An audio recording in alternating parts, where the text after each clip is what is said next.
Assalamualaikum warahmatullahi wabarakatuh. Bertemu lagi bersama saya, Fida Safanahi Fasilmi, dengan NIM 218420001, Program Studi Pendidikan Guru Sekolah Dasar, Institut Pendidikan Indonesia Garut.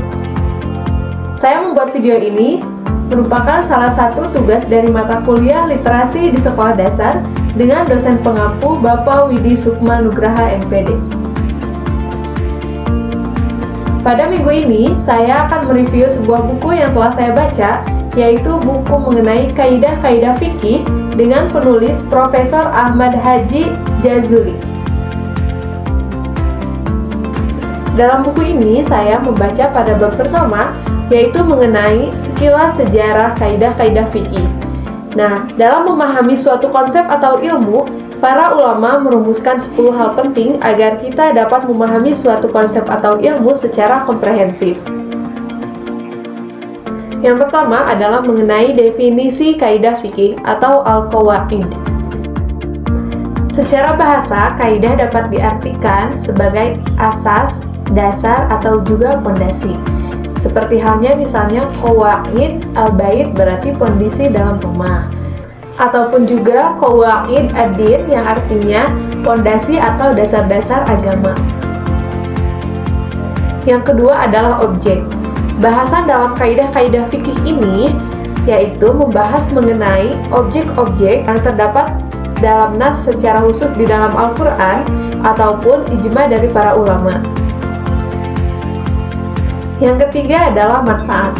Adapun manfaatnya yaitu memberikan kemudahan untuk menentukan hukum bagi kasus-kasus terbaru dan memungkinkan kita untuk menghubungkannya dengan materi fikih yang lain yang tersebar di dalam kitab fikih tertentu serta memudahkan dalam memberi kepastian hukum.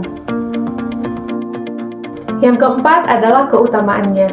Barang siapa yang menguasai usul fikih, maka dia akan sampai kepada maksudnya. Dan barang siapa yang menguasai kaidah-kaidah fikih, maka dialah yang pantas untuk mencapai maksudnya. Yang kelima adalah hubungannya dengan ilmu lain. Kaidah-kaidah fikih ini adalah bagian dari ilmu fikih itu sendiri, yang erat kaitannya dengan Al-Quran dan hadis, serta telah diuji kebenarannya melalui ayat-ayat Al-Quran dan hadis dari Nabi Muhammad SAW.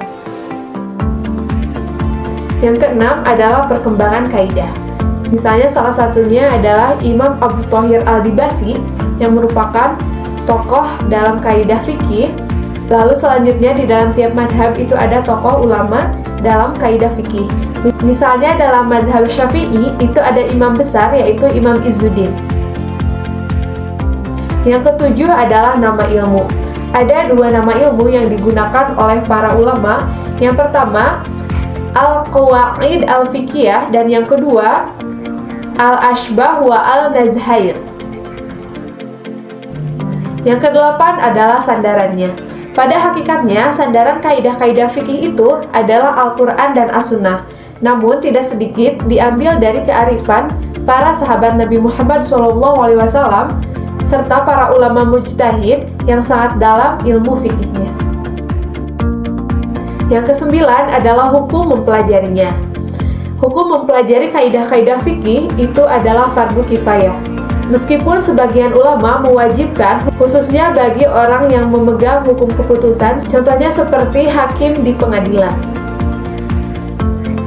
Yang ke-10 atau yang terakhir adalah contoh-contoh.